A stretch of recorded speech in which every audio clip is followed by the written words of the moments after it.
Bonjour mes amis, quand tu sais que tout va mal, rappelle-toi que tes épreuves peuvent être bénéfiques dans le ciel, très bénéfiques pour toi. Une fois, il y avait un juif, il avait beaucoup de difficultés dans sa vie, beaucoup d'épreuves, et ça touchait plusieurs domaines.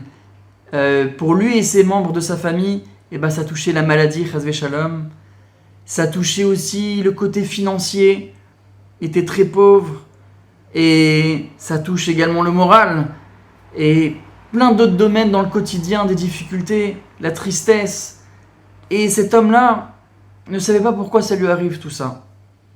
Il avait besoin d'avoir des réponses. Il ne comprenait pas pourquoi Hachem il envoie tout ça et il aimerait que ça s'arrête. Et voilà que il dit à sa femme, il faut que j'aille voir le tzaddik de la génération. Et on parle ici de cette histoire du grand tzaddik, du grand Mekoubal, Rabbi Mordechai Sharabi.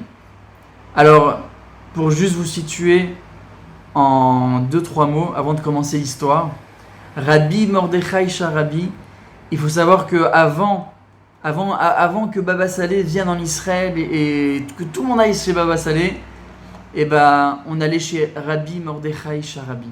C'était le grand tzaddik, c'est-à-dire que Rav Shneur Goïta, dans son cours, il dit que ce tzaddik-là, il n'était même pas sur terre, il se promenait dans le ciel, dans le Gan Eden. Il n'était même pas avec nous, il vivait comme un ange sur terre.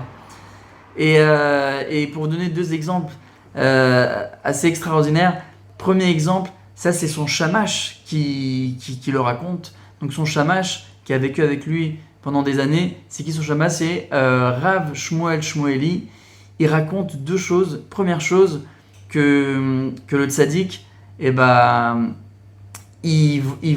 rencontrait souvent Eliyahu Hanavi, et c'est pas juste se rencontrer, il pouvait, dès qu'il voulait le voir, déjà il le voyait entre 2 à 3 fois par mois, il étudiait avec lui la Torah, il était dans une pièce, personne ne pouvait rentrer, et le shamash témoigne de ça. Et si le tzaddik il voulait voir Eliyahu Hanavi par exemple lundi ou la semaine d'après ou le Shabbat d'après, Eliyahu Hanavi fixait avec lui rendez-vous. C'était même pas une question, il était comme un ami avec lui. Le shamash il témoigne, il dit qu'il était comme un ami. Deuxième chose, de Rabbi Mordechai Sharabi, une fois, vous savez que juste avant qu'il a eu malheureusement la crise cardiaque et qu'il a quitté ce monde, c'était Kippour, et il était très faible, très fatigué, et le médecin, le docteur, il lui a dit « Faut pas que tu jeûnes, il faut que toutes les heures tu bois, il faut que tu manges, etc. » Et c'est ce qu'on fit, on s'est occupé de lui, etc. Et sa femme, en plein milieu de Kippour, elle l'a oublié. C'était passé pratiquement 2 heures, 1 heure, 2 heures, un peu plus de 1 heure, elle avait oublié de le donner à boire et à manger. Elle était en train de prier dans la yeshiva, et le Rav, il habite juste à côté de la yeshiva, en face de la yeshiva. Et voilà que elle commence à courir. Maintenant le shamash, quand elle voit sa femme en train de courir, il court après elle et dit Rabbanit, qu'est-ce qu'il y a? Qu'est-ce qui se passe? Est-ce que je peux vous aider? Il dit j'ai oublié de donner à boire et à manger à mon mari, il faut le donner. Ça pouvait être dangereux pour lui. Il était dans un état très faible. Et quand ils sont arrivés à la maison, à côté de la yeshiva, ils regardent par la fenêtre qu'il y avait une dame de dos qui était en train de donner à boire et à manger au grand tzaddik de la génération. Et sa femme, elle ne voyait pas c'était qui. Elle s'est dit, mais c'est qui cette dame qui a le mérite de peut-être sauver la vie de mon mari, de lui donner à boire et à manger. Elle ne voyait pas c'était qui. Parce que son mari, s'il devait manger et boire, et qu'on ne le donnait pas, ça pouvait être très dangereux pour lui. Et voilà que vite, à un moment donné, en 2-3 mouvements, la dame, elle a disparu. Elle s'est évaporée, elle a complètement disparu. Et elle est partie voir son mari pour le donner à boire et à manger. Et son mari lui dit ne t'inquiète pas, Rachel Imenu est venue du ciel me donner à boire et à manger. Rachel Imenu, elle s'est déplacée pour sauver le tzaddik, pour aider le tzaddik. Vous imaginez de quelle personne on parle? Il y a tellement d'anecdotes sur ce Rav, mais voilà, on n'en avait que 2. Et il lui dit ne t'inquiète pas, il n'y avait pas besoin que tu te déplaces, et tu peux retourner prier tranquillement, tu peux avoir l'esprit tranquille. Rachel Imenu, notre maman à tout le Ham Israël, est venue me donner à boire et à manger. Alors rappelez-vous, on commence l'histoire tout de suite. Vous savez que le Rav, pas le Rav, le monsieur qui avait plein d'épreuves dans sa vie et qui savait pas comment faire, il y avait tellement de questions, il va chez le Rav Mordechai Sharabi. Il toque à la porte, la rabbinite elle ouvre la porte, il rentre, elle lui dit en attendant que le Rav arrive pour vous donner conseil, asseyez-vous ici, il y avait un fauteuil, il s'assoit et après ce petit voyage, ce long voyage, il s'endort profondément. Il s'endort. Et là il se réveille, il dit mais où suis-je? Et il était comme ça, il essaie de comprendre où il est.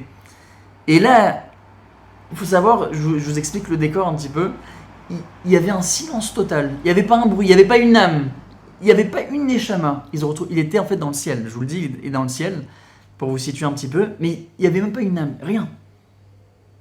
Il attend comme ça, enfin pas il attend, mais il essaie de regarder, et là, paf, il y avait un bruit, un grand bruit. Il faut pas être sensible au niveau de. Il y a un très très grand bruit, assourdissant, et il voit que c'était un char avec des anges. Alors déjà, c'est impressionnant de voir des anges. Il est en train de voir, il n'a jamais vu d'anges, et là il voit des anges.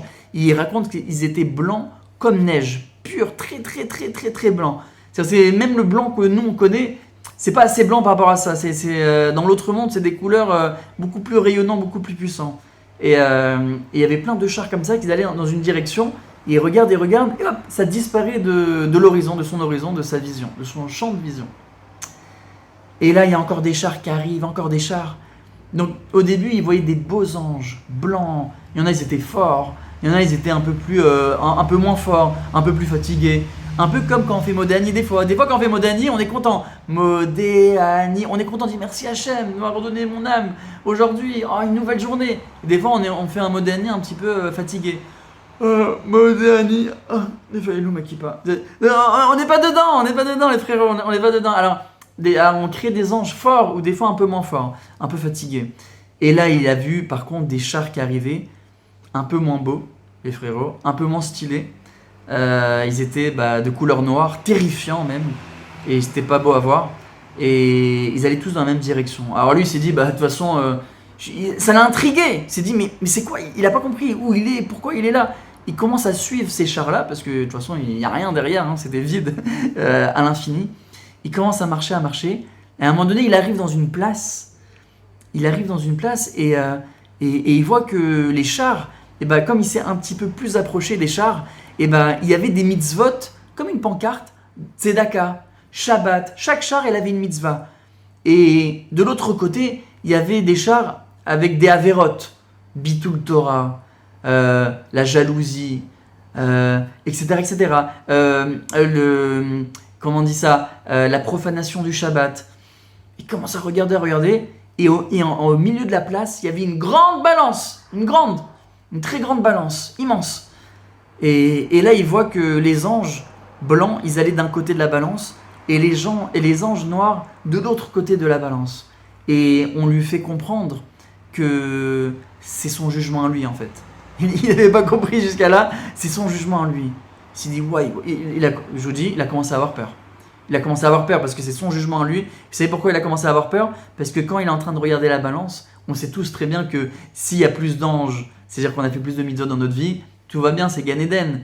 Et quand il y a plus d'anges noirs dans la balance, c'est pas bon signe pour nous. Il le sait, et après il y a un verdict éternel. C'est terrifiant. Béhémet, c'est terrifiant parce que tu peux plus faire des mitzvot dans le monde de la vérité, tu peux plus, c'est fini. Même si tu as envie. Waouh. Il commence à voir, et là tous les anges blancs, ça se remplit d'anges d'un côté et des anges noirs de l'autre côté, et là il y a plus d'anges noirs dans la balance. Il y a beaucoup plus. Et là il y a une voix qui s'écrie, est-ce qu'il y a encore des mitzvot de notre cher monsieur? Aucune mitzvah se manifeste. Est-ce que cet homme a subi des malheurs dans sa vie? Des souffrances? Et là, il y a un grand char qui vient, parce que je vous rappelle qu'il a eu beaucoup de souffrances dans sa vie, énormément au quotidien. Et il y a là, ça monte dans la balance, et ça monte, et la balance, elle penche pratiquement à l'équilibre. Par rapport aux anges noirs, la balance est à son équilibre. C'est égo. Waouh. Et là, qui s'est dit, mais c'était presque, mes amis. Pas assez encore. Il y avait encore toujours plus d'anges noirs. Pas assez. Et là, qu'est-ce qu'il dit? Il commence à crier parce qu'il voit qu'il n'y a plus rien. C'était le seul char qui avait de toutes ses souffrances, de toute sa vie. Et là, lui-même, ce juif-là, il commence à crier. Rajoutez plus de souffrance! Rajoutez plus de souffrance! Et là, il se réveille. Je vous rappelle, il s'était endormi profondément. Et là, il se réveille. Hein? Et comme il était en train de crier, aussi dans la vraie vie, et ben les membres de la famille du Rav, du Rabbi Mordechai Sharabi, ils commencent à venir. Qu'est-ce qui se passe? Qu'est-ce qui se passe? Tout va bien? Oui, tout va bien. Il a commencé à partir de la maison.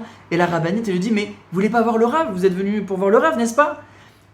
Oui, mais merci beaucoup. On m'a donné une réponse du ciel déjà, ce que j'attendais. Merci beaucoup, au revoir. Et il est parti. Regardez la force d'un tzaddik, c'est énorme. Il a même pas vu le Rav, il est tellement grand. Et ce Rav, c'était comme un ange. C'est-à-dire que juste de rentrer dans la maison, et ben, il a pu rentrer dans les cieux, dans son tribunal, et lui donner une réponse qui va l'aider. Il attendait une réelle réponse. Et ben, sa réponse, il l'a eu. Alors, si j'ai fait cette vidéo, c'est pas pour expliquer, on peut pas expliquer pourquoi on a des épreuves dans la vie. Pourquoi telle et telle personne, elle a eu tel et tel malheur. C'est impossible d'expliquer. Ça, c'est dans les calculs d'Hachem. Ça, c'est que Hachem qui sait. Vous le saurez.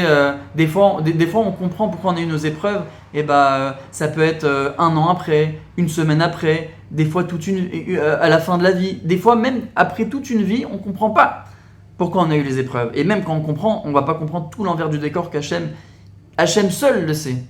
On peut pas tout comprendre les desseins d'Hachem. Mais si j'ai fait cette vidéo, c'est pour expliquer à 1%, essayer de donner une raison parmi tant d'autres sur pourquoi on peut avoir des épreuves. Mais c'est surtout pour vous dire que vos épreuves, c'est pas juste j'ai eu des épreuves dans ma vie et c'était difficile et après je monte après 120 ans dans le ciel où ma chair vient durant votre vivant et on comptabilise vos mitzvot et vos averot.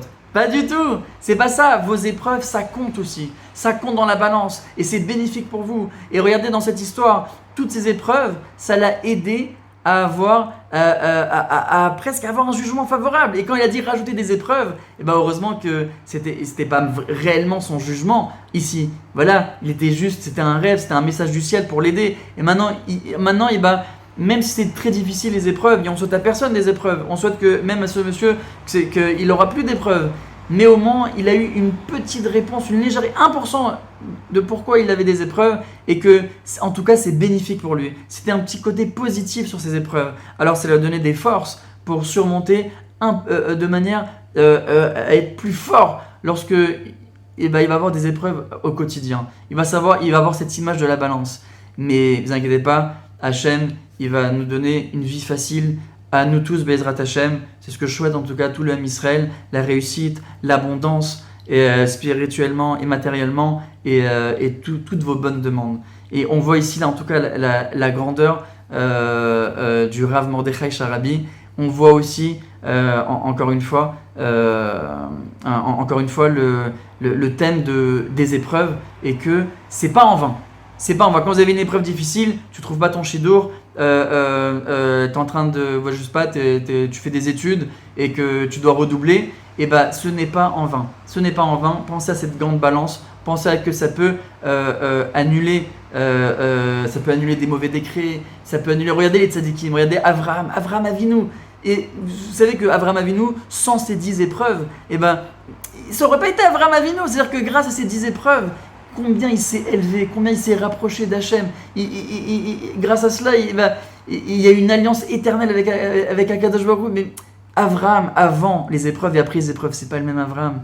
Regardez Yosef Hatzadik. Yosef Hatzadik, toutes les épreuves qu'il a eues. Aujourd'hui, la Torah, elle signe Yosef Hatzadik. C'est ça un tzaddik. C'est parfois, avec les épreuves, il ne faut pas voir le mot épreuve, il faut voir le mot défi. Se révéler au meilleur de nous-mêmes grâce à l'épreuve. Alors, et c'est beaucoup de rapprochement d'Hachem. Quand on a une épreuve, on se rapproche d'Hachem. Hachem, t'en supplie, aide-moi, etc., etc. Alors voilà, je vous dis à la prochaine histoire Bezrat Hachem. Et je vous souhaite plein de belles choses. Aucune épreuve pour le Ham Israël. Et de l'abondance dans tout. Et le sourire. Et que vous soyez heureux dans votre vie. Chazak.